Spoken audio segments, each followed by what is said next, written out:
ഓണമൊക്കെ എല്ലാവരും നന്നായിട്ട് സെലിബ്രേറ്റ് ചെയ്തോ? ഒരു 3-4 ദിവസത്തിൻ്റെ സെലിബ്രേഷനൊക്കെ കഴിഞ്ഞ് എല്ലാവരും വീട്ടിൽ നിന്ന് പോകുമ്പോൾ ഒരു വല്ലാത്തൊരു സങ്കടമാണ് അല്ലേ? ഒരു ഒത്തൊരുമയുടെ ഉത്സവമാണ് ഓണം എന്ന് പറയുന്നത്. അത് ജാതിഭേദമന്യേ എല്ലാവരും ആഘോഷിക്കുന്ന ഈ ഓണം അങ്ങ് 4 ഓണം ആയപ്പോഴേക്കും തന്നെ സ്കൂളൊക്കെ തുറന്നു.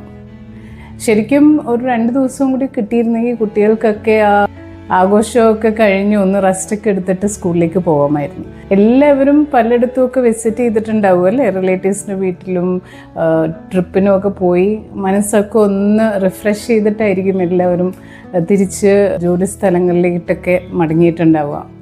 കുട്ടികളും അവരുടെ പഠിത്തത്തിൻ്റെ സ്ട്രെസ്സൊക്കെ ഒന്ന് റിലീസ് ചെയ്യാനുള്ള ഒരു സെലിബ്രേഷൻ തന്നെയാണ് ഓണം ഫെസ്റ്റിവൽ എന്ന് പറയുന്നത്.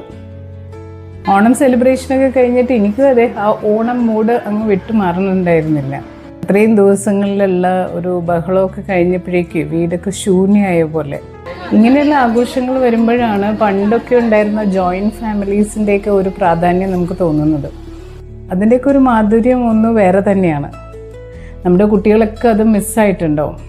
അപ്പോൾ അടുത്ത വീഡിയോയിൽ കാണാം. Bye bye.